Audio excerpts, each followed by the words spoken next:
Alors déjà, c'est la première fois que j'interviens devant du monde, donc ne m'en veuillez pas sur ma performance, je l'ai placée. Donc comme vous voyez, je fais un petit peu de sport, un petit peu de lancer de corps sur 400 mètres haies, au-dessus des haies. Alors je connais Stéphane par rapport à une expérience professionnelle qu'on a eue ensemble dans un grand groupe, la grosse machine.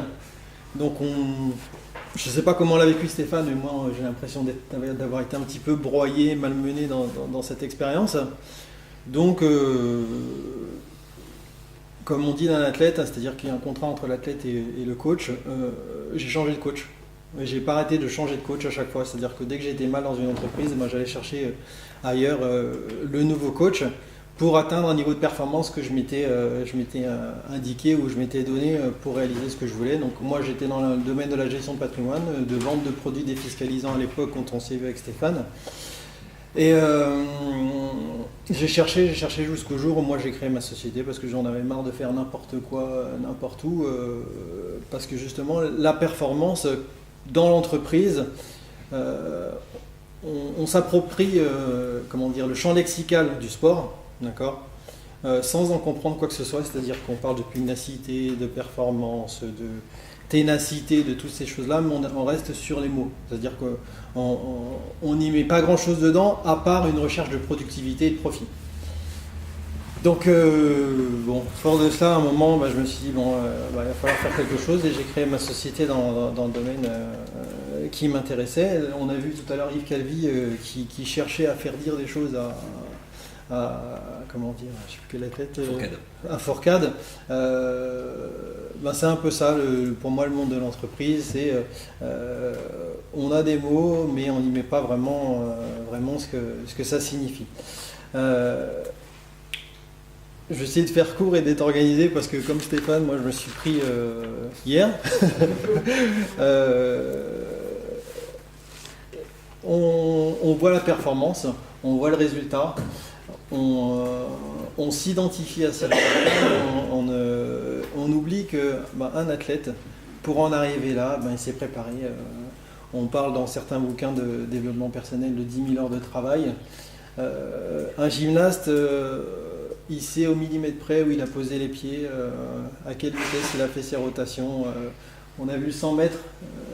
Tout à l'heure, on disait que la phase de mise en action, il s'est passé ça, sur 10 mètres il s'est passé ça, sur 50 mètres il s'est passé ça. Moi je faisais du 400 mètres et j'étais capable de dire pratiquement chacune de mes foulées ce que j'ai fait. Et ce qui est impressionnant, c'est qu'un coureur de 100 mètres, il est capable de vous dire au mètre près, voilà, j'ai eu un faux appui, j'étais pas droit, voilà. Il sait vraiment ce qu'il a fait, quoi. Dans l'entreprise, on ne prend pas le temps de faire ça, parce qu'on est dans un monde où il faut être productif. On a la double contrainte du low cost aujourd'hui, c'est-à-dire qu'on doit produire plus avec moins. On doit atteindre des résultats qui sont fixés par le système. Donc il y a une sorte de dilution de la responsabilité. Le système décide que pour satisfaire les actionnaires, il faut atteindre un tel chiffre de chiffre d'affaires, un tel montant de chiffre d'affaires ou de croissance, et que en dessous de ça, il n'y a pas de performance. Sauf que la performance, elle repose sur rien. Le sportif, on sait que d'une année sur l'autre, on ne peut pas passer de 10 secondes ou de 11 secondes au 100 mètres à 10 secondes sans un minimum d'étapes et sans un travail. Dans l'entreprise, malheureusement, on reste sur cette année c'était 10 000, l'année prochaine on va rajouter 10%, mais on ne sait pas sur quoi on se fonde, ou on ne se fonde pas sur des aspects objectifs de l'environnement. Donc ça c'est les différences que j'ai retrouvées dans l'entreprise. Moi je venais d'un monde entre guillemets de bisounours, c'est-à-dire qu'on a son coach qui s'occupe de soi, on a des kinés, on a les amis qui vous admirent parce que quand vous êtes au stade, vous êtes entre guillemets la star parce que vous faites des choses exceptionnelles. Quand je suis arrivé dans le monde de l'entreprise, je me suis dit mais c'est quoi ce monde, quoi. Je venais d'une autre planète, une planète où on respecte l'athlète fait la loi entre guillemets sur le stade parce que le coach est à son service. dans l'entreprise, ce que j'ai rencontré, c'est qu'on vous forme en 3 heures et vous êtes déjà performant, entre guillemets. C'est-à-dire que si vous n'avez pas compris au bout de ces 3 heures de formation, vous n'avez rien compris et puis vous n'irez pas bien loin. Donc aujourd'hui, un boxeur, on ne fait pas monter sur le ring après 3 heures de formation. Le chirurgien, il ne va pas s'exercer sur ses patients. Le pilote de ligne, il n'apprend pas à manier les commandes une fois qu'il est à 10 000 mètres au-dessus dans le ciel. Donc je pense que cet aspect de formation, c'est quelque chose d'important. La transférabilité des aspects et des performances, en tout cas des bienfaits du sport, ne se fait que par la préparation. C'est-à-dire que on parle de performance, moi je parle plutôt de résultat. Qu'on fasse quelque chose ou qu'on ne fasse rien, il y a toujours un résultat. On a presque tous, je ne sais pas si vous en avez dans la salle, un abonnement dans la poche pour une salle de sport. D'accord, ça coûte 30 €. Il y en a qui ont réussi à maigrir si leur objectif était de maigrir. Il y en a qui ont réussi à faire du muscle si leur objectif était de faire du muscle. Mais chacun y a travaillé à sa façon. C'est-à-dire qu'on a de toute façon un résultat. On a tous payé, mais on a tous un résultat différent. Donc dans l'entreprise, c'est pareil. Si on ne prend pas le temps de former les gens, si on ne prend pas le temps de les accompagner, de comprendre qui ils sont, parce que chacun a sa façon de fonctionner. Alors parfois il suffit de 3 heures, parfois il faut 4 heures, parfois il en faut 5, mais on obtient toujours quelque chose avec un déclic et une mise en route des personnes. Ce qui m'a aussi choqué dans mon entreprise, c'est le manque de fair play. C'est-à-dire que il n'y a pas de fair play, il n'y a pas de codification. Aujourd'hui, on vous demande d'être performant sur des cibles qui sont parfois inexistantes. C'est-à-dire qu'on vous dit je veux X% de performance, mais vous les atteignez, puis on vous dit en fait non, j'en voulais 10 de plus. Donc il n'y a aucun fair play dans ce domaine-là. Il y a toujours, pour moi, il y a eu toujours cette difficulté à comprendre ce monde-là, parce que la mesure de la performance était aléatoire. Voilà. Je me rappelle de Stéphane qui avait réalisé quelque chose d'assez exceptionnel quand on bossait ensemble, et on lui a retiré assez vite le profit de ce qu'il avait réalisé. Voilà, donc bon. Je suis parti. Donc, je parlais de la préparation, du décalage. On parlait aussi du stress, donc on a différents mots pour qualifier la performance. Je vais finir sur le champ lexical de la performance. Pour moi, la performance, c'est un ensemble de plein de résultats, de plein de petits résultats. C'est-à-dire que je n'ai jamais cherché à être champion. D'accord. Par contre, dans ma pratique, chaque entraînement était l'occasion de réaliser une performance pour arriver à une performance globale qui était la compétition. Et même la compétition était parfois un entraînement. C'est-à-dire que certaines compétitions, je parle des championnats où Benjamin, niveau bien supérieur, me servait de réglage. Aujourd'hui, dans l'entreprise, il n'y a pas la possibilité de faire ça parce que on est dans l'immédiateté, on veut du résultat assez rapide.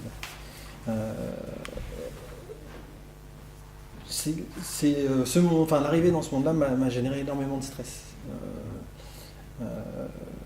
On parlait de la grande maison. Mon amie, elle aussi, a fait partie d'un grand groupe, un très grand groupe qui a été racheté. Elle a fait une grosse partie de sa carrière dans une entreprise où elle connaissait tous les codes, elle s'était formée, elle avait grandi avec cette entreprise, elle y a travaillé 22 ans. Cette entreprise a été rachetée et tous les codes ont changé. Donc on vous demande aussi une performance, mais les codes ne sont plus les mêmes. Donc forcément le stress est énorme. C'est ce qui arrive à un sportif qui s'est construit avec sa pratique sportive, qui avait un coach, qui avait des gens pour l'accompagner, qui se retrouve dans un monde où il ne connaît pas le fonctionnement. Donc elle a eu un premier changement où il a demandé plus que ce qu'elle était capable de faire, mais avec des codes différents. Et de nouveau, elle a changé quand l'entreprise a été rachetée pour rentrer dans une entreprise où les codes sont encore différents. On demande plus, encore plus, mais avec des gens qui ne sont pas performants autour. Donc moi, pareil pour le parallèle au sport, c'est que j'ai un niveau d'exigence qui est très élevé. je ne me suis pas reconnu dans le monde de l'entreprise. On parle de performance, mais la performance, c'est juste des chiffres, c'est de la productivité. C'est rarement de la performance en termes de qualité. Donc là aussi, c'est des domaines où il y a peut-être à travailler, c'est-à-dire que la qualité des réalisations, comment dire, est en ballottage avec la quantité de réalisation. Et c'est peut-être là qu'il y a un monde à travailler, quoi. Moi, je pense que j'ai fait le tour de ce que je pouvais dire sur ce monde-là. Pour conclure, préparation, beaucoup. L'humain, comment dire, en début d'intervention, en tout cas quand je suis arrivé, parce que en bon entier qui se respecte, je reviens un petit peu en avance. Stéphane parlait de l'humain. C'est-à-dire que pour une réalisation de performance, je pense que l'humain est au cœur de tout.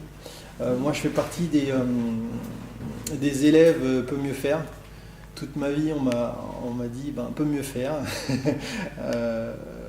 Donc, je suis passé par des chemins détournés, BEP, CAP, toutes ces choses-là. Et j'ai la chance d'être en transportive avec un coach, un entraîneur, qui était aussi un coach au sens où on l'entend aujourd'hui, le coach, qui forme plus l'humain que la connaissance pure ou la performance pure. Il a aussi travaillé sur l'humain. Ça m'a aidé à sortir aussi de ces choses-là où je suis nul, je suis regardé de travers, je ne sais pas faire. Donc je me suis réalisé dans le sport, mais je pense que des gens se réalisent dans leur boulot. Parce qu'ils sont dans un endroit où ils arrivent à obtenir du résultat. Parce que ce qu'on regarde, c'est celui qui fait le résultat extraordinaire ou qui fait le résultat qui est différent de ce que font les autres. Donc les choses aussi qui ont fait que moi j'ai réussi dans le sport, c'est que j'obtenais du résultat. J'étais pas jugé, en tout cas j'étais jugé positivement, et que c'était un endroit où j'avais pas à me référer à d'autres. Je pense que dans l'entreprise, on vous compare aussi beaucoup et c'est générateur de stress. On vous compare à la locomotive de l'entreprise qui fait un chiffre énorme. Quand on arrive à être auto-centré et à se dire voilà, ma performance c'est celle-ci parce que c'est moi et parce que c'est moi qui l'ai réalisé sans me soucier du fonctionnement de ce qu'obtiennent les autres, et là on arrive à quelque chose de sympa. Voilà, c'est assez court, c'est vrai que c'est riche. C'est tout ce qui est sorti dans tous les sens. Si vous avez des questions, il y a peut-être un élément aussi, même si on y revient, moi je faisais du 400 mètres haies. Je parlais de lancer de corps, mais on a la chance sur les courses de haies, que c'est 70 mètres haies ou 400 mètres haies, c'est d'avoir des échéances. On a la première haie qui est une première échéance, on a les 5 premières haies qui correspondent à une échéance. Alors ça se passe sur un tour de piste, je ne sais pas si vous connaissez, donc les 3 premières haies c'est un virage. On sait à la 3e haie que si on est dans tel état, il va falloir peut-être en mettre un peu plus ou peut-être calmer le jeu. On sait à la 5e haie, pareil, que c'est une échéance, que il va devoir se passer quelque chose à ce moment-là, d'accord, c'est programmé, il y a une musique qui est programmée, et on sait qu'en sortie de virage, c'est-à-dire la dernière ligne droite, il n'y a plus vraiment de musique, mais qu'on a déjà un plan de bataille. Et là aussi, dans l'entreprise, il m'a manqué ça, c'est-à-dire que le plan de bataille n'est pas défini, le chemin n'est pas tracé. Alors c'est peut-être aussi un biais qu'ont les athlètes ou les sportifs, c'est que ils attendent qu'on leur mâche un petit peu le travail. C'est peut-être là aussi où on va critiquer le monde du sport, c'est que on mâche tout et on n'a plus qu'à retransmettre les choses qu'on vous a apprises. Alors ça facilite beaucoup de choses.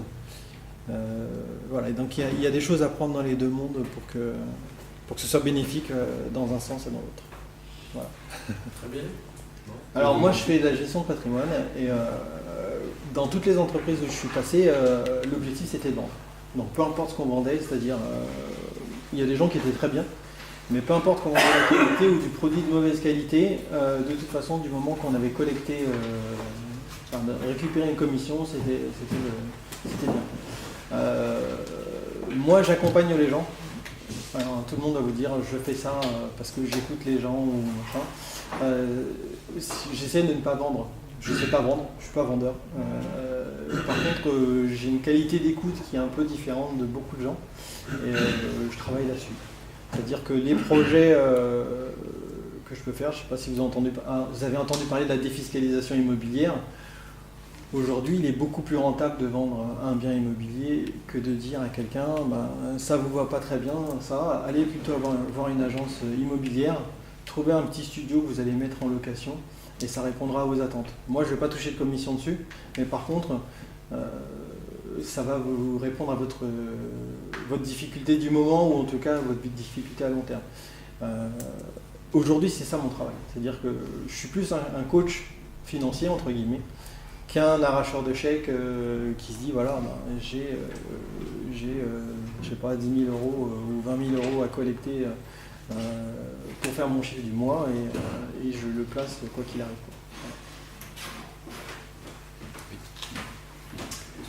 Moi j'ai une question concernant la notion d'équipe en tant que coach. Est-ce que vous avez déjà eu cette expérience de coacher l'équipe? Je ferai un parallèle avec donc le monde de l'entreprise, cette notion d'équipe, où on peut observer une certaine complémentarité des professionnels dans des projets, dans des processus de travail, où les cadres vont chercher une certaine fluidité dans les activités, évidemment, une certaine solidarité aussi, notamment quand on est dans des contextes à budget un peu contraint, on va dire politiquement correct. En tant que coach donc, sportif, et vous avez pas mal illustré avec la notion de rugby, où on voit bien les avants, les trois quarts, les arrières, la charnière du demi et de l'ouverture, etc. Est-ce que vous pouvez nous livrer quelques éléments d'expérience en tant que coach d'équipe?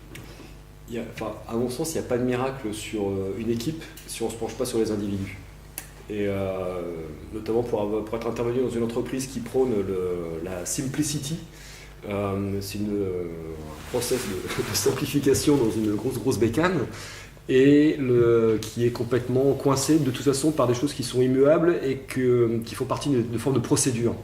Et donc du coup les individus sont coincés par ces procédures, notamment je pense à la culture du mail, où certaines choses, quoi qu'il arrive, doivent être formalisées par le mail sans passer par un échange de vive voix. C'est-à-dire qu'on pose une question à une personne, attends, je vais t'envoyer un mail. Et là, on se sépare. Ouais. Donc du coup, moi, l'essentiel des activités, c'est aussi essayer de rétablir ce contact-là. Alors, j'interviens pas à titre personnel sur l'efficacité professionnelle. Par contre, si la logique, c'est de recréer du lien dans l'entreprise et que les gens se parlent et conscience de la collaboration qu'ils peuvent mettre en place avec leurs collaborateurs, leurs collègues, à ce moment-là, oui, on peut faire des activités ensemble et c'est aussi avant tout un outil de découverte de soi. C'est également le travail que je fais avec certaines équipes, notamment parce que même dans les sports individuels, on se rend compte que c'est du travail d'équipe. Et au sein d'une même équipe, par exemple, si je reprends l'équipe de sabre, il y a 3 places pour une compétition par équipe, donc il va y avoir en tout 4 athlètes qui vont partir ensemble et ils sont 6 sur la liste d'attente. Comment est-ce qu'on organise les relations, sachant qu'il y en a forcément 2 qui ne vont pas être pris et 4 autres, comment vont-ils le vivre par rapport aux 2 qui restent sur le carreau? Enfin, tout ça, à un moment donné, il faut l'aplanir. Et on est sur, encore une fois, pour moi, une culture du tabou où on ne dit pas vraiment les choses. C'est-à-dire que oui, je suis tout à fait capable de t'exprimer que je suis supportif avec toi, mais par contre, effectivement, si je peux y aller, j'irai à ta place, et puis voilà, quoi. Faut être capable d'en parler, et être capable aussi d'accueillir cet état de fait. Et dans l'entreprise, on fonctionne un peu de la même manière. Je suis encore surpris, dans un grand groupe, de voir qu'il y a des logiques de promotion de mobilité interne, et que finalement, on ne va pas parler à la personne, parce que potentiellement, ça pourrait devenir celle qui va me prendre ma place, la place à laquelle j'aspire. Donc l'idée c'est vraiment de recréer du lien. Sur l'efficacité professionnelle, clairement c'est pas mon domaine. Je n'ai pas d'expérience dans ce domaine-là. Là où je peux intervenir et où il y a de belles réussites avec les mises en situation, c'est sur les recréations de communication interindividuelle. Là oui, et ça participe ensuite à l'amélioration des performances, mais c'est pas l'objectif premier. Charles. En écoutant l'ensemble des exposés, je ne peux pas m'empêcher de me dire que finalement, on fantasme beaucoup sur le sport. On l'idéalise énormément. Et dans vos propos, on passe du meilleur au pire en permanence, en donnant le sport et la réussite sportive comme le modèle ultime, avec toutes les étapes et les préparations. Et en parallèle, on voit aussi toute la violence que cela suppose, l'appropriation de l'autre, l'emprise sur l'autre, etc. Et donc je me demande si, bon, comme tu viens de le dire à l'instant, il y a des parallèles pour le meilleur et pour le pire dans les deux types d'organisation et de contexte et de structure, et qu'in fine, on est plus dans une espèce de rêve, idéalisation, etc., que réellement une approche pensée pour essayer de comprendre pour le meilleur et pour le pire ce qu'est le sport. Et on voit bien à travers les engagements que tu développes également pour lutter contre la violence dans le sport, pour lutter contre la maltraitance dans le sport. C'est pas un mot banal.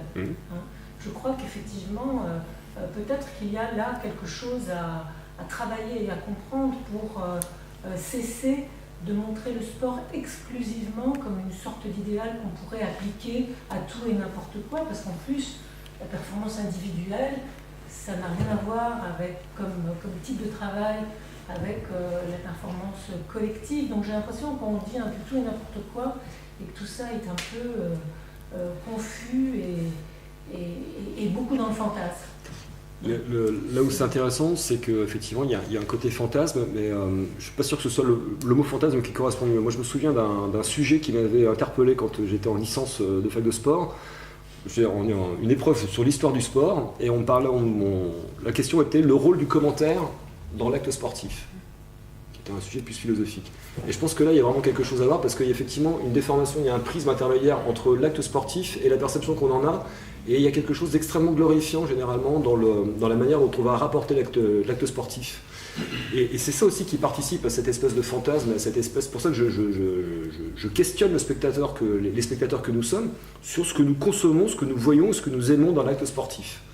Derrière, il y a l'interface médiatique, ce prisme qui vient s'interposer et qui passe sous silence, qui omet complètement tout cet aspect sacrificiel que j'ai essayé de balayer, au même titre que, aujourd'hui, je dis n'importe quoi, je touche du bois pour que ce soit pas vrai, mais un grand champion comme Usain Bolt, on nous le glorifie aujourd'hui, peut-être que dans 10 ans, on nous dira qu'il était dopé jusqu'à la moelle. Voilà, et moi j'ai été surpris de voir que j'ai été capable d'admirer des gens qui finalement, des années plus tard, je me suis dit, mais même lui, enfin voilà. Donc, ça fait partie aussi de ce fantasme-là, et on oublie de nous montrer l'arrière du rideau quand on nous montre le spectacle. En fait, ça fait penser à tout notre système, je dirais, scolaire, qui vise quelques individus et qui pousse véritablement à cette fameuse excellence, à la recherche, les concours, etc., qui laisse sur le côté beaucoup de jeunes, moins jeunes, comme c'est le cas pour le sport d'une certaine façon, parce que pour moi, il y a deux types de sport. Il y a le sport plaisir, qui est très très important, etc. Et puis il y a la compétition, qui fait vraiment penser à certains modèles extrêmes des grandes écoles, concours, valorisation de l'excellence, l'excellence de l'excellence, etc. etc. Je dirais que le sport... Au dépend du respect de la personne, parce qu'on voit quand même beaucoup d'individus qui ont énormément, personnes qui ont énormément investi dans les concours et la réussite, qui au bout d'un moment s'écroulent complètement, parce qu'en fait, là aussi, on les a engagés dans un fantasme et dans un idéal qui ne correspond pas à la vie de tous les jours. Mais bon. Je dirais que dans le milieu du sport, pour reprendre ce que tu dis, le système est clairement assumé. Maurice Herzog, dans les années 60, quand il a accédé au secrétariat du sport, c'est un système pyramidal qu'il a mis en place. Et c'était clairement établi. Développer les activités associatives pour recruter un maximum de jeunes et au fur et à mesure sélectionner pour obtenir les meilleurs. Les choses sont clairement établies, alors qu'elles sont plus diffuses dans le monde de l'entreprise, dans la société actuelle. Ce côté-là, on peut essayer de dire, moi je reste à côté de la pyramide. Dans le milieu du sport, c'est clairement, un athlète aujourd'hui qui s'engage sur la voie de la performance, oui, le chemin est loin d'être rose et il y a des choses qui sont largement évitables. Par contre, il y a un vrai éclairage sur le fait que cet athlète-là sait à quoi s'attendre globalement sur pour performer. C'est pour ça qu'on en voit qu'il reste sur le carreau. Dans le monde du sport, moi j'ai pas jamais entendu un politique en parler, dans les années 80, il y avait encore cet entraîneur de natation américain dans une grande université et qui avait des champions à tour de bras. Et quand un journaliste va le voir en disant mais quel est votre secret pour avoir autant de champions, prenez un panier plein d'œufs, balancez-le contre le mur, les paniers qui tomberont par terre sans être cassés seront des champions. Dans quel autre domaine que dans le sport peut-on parler aussi crûment d'un massacre organisé? Moi, je pense c'est tellement grossier qu'on nous a peine y croire, mais c'est là, quoi. Tu as beaucoup évoqué le foot, on entend énormément parler de cette drague de jeunes que l'on fait dans plein de pays sous-développés et autres pour identifier des jeunes, on les rapatrie, puis après on les laisse tomber comme des vieilles chaussettes. Et cet ascenseur social qui est... une violence inouïe également, ouais. Donc c'est pour ça que c'est ce que dit moi je suis très réservée. Oui, c'est ce que dit Stéphane, mais je veux dire qu'on valorise beaucoup le sport et qu'on oublie. Parce que dans l'entreprise ou dans le système scolaire, on sait bien aussi que tout le monde ne réussira pas les concours, surtout parfois il y a même des numéros clausus, et que donc il y a des parallèles d'une violence inouïe, alors qu'on veut valoriser le sport comme modèle. Je ne veux pas dire que le sport ne soit pas un modèle, mais en tout cas il est discutable. C'est exactement ce que j'essaie de dire, c'est qu'à un moment donné, il y a un système de valeurs qu'il faut clairement identifier et savoir à quoi on adhère. Mais il y a peut-être un truc que je pourrais dire sur le sport, c'est que pour moi la violence elle vient de la société en fait, pas forcément du sport. La foire d'empoigne pour avoir la meilleure place, son meilleur au concours, ça vient de l'école. Mais des athlètes comme moi je me considère comme un athlète moyen. Mais à partir du moment où on est bien accompagné, on peut faire des performances. Et c'est ce qui s'est passé pour moi, c'est-à-dire que moi j'étais bon, voilà, sans plus. Mais vraiment, j'ai été pris en main. J'étais plutôt besogneux comme personne. On a mis un peu à l'écart ce côté besogneux pour essayer justement de canaliser mon énergie. Et j'ai fait des résultats. Et je pense que dans l'entreprise, on ne pourra pas se défaire de ce côté violent école de commerce parce qu'on fait des armées de clones sortis des grandes écoles. Mais celles qui sauront, parce qu'on s'y met maintenant dans certaines entreprises, le bien-être en entreprise, je pense qu'elles sont plus performantes, en tout cas sur le long terme que celles qui cherchent de la perf. Juste un petit bémol sur l'hyper-performance de soi et l'injonction que se met l'individu sur sa propre motivation. Moi je le vois dans les gens que je suis amené à suivre, cette injonction implicite à la fois qu'on demande à l'individu de se mettre à lui-même. Si on fait un petit comparatif, souvenez-vous de ce magnifique documentaire qui s'appelait Son magnifique lui-même, le thème qui est abordé est un peu dur, c'était la mise à mort du travail. Si on reprend l'exemple de l'entreprise Facebook, où on va s'intéresser à savoir pourquoi il y a des vendeurs qui sont plus performants que d'autres. Et donc on va aller pomper le savoir du meilleur vendeur. Et in fine, on se rend compte qu'à la fin de cet exercice, on va lancer un peu de licenciement pour supprimer tous ceux qui ne sont pas dans les clous des attentes du niveau attendu. Voilà. Donc on voit aussi comment on a détourné la question de la motivation. Tout à l'heure, on fait référence à ce qu'avait déjà avancé Maslow, qui a posé certes des bonnes questions. Aujourd'hui, ce qui est un peu compliqué, c'est justement comment aujourd'hui on met l'individu dans le monde de l'entreprise en situation de culpabilisation, et c'est lui-même, avec cette phrase extraordinaire, fixez-vous vos objectifs. Voilà. Donc on voit aussi que dans le sport, d'une certaine manière, il y a aussi un parallèle, parce qu'on tient parfois sur les mêmes discours. Voilà. Alors le sport, il a ses dérives. Moi j'étais déçu de voir que Christopher Vroom, lui-même était sorti des clous. Et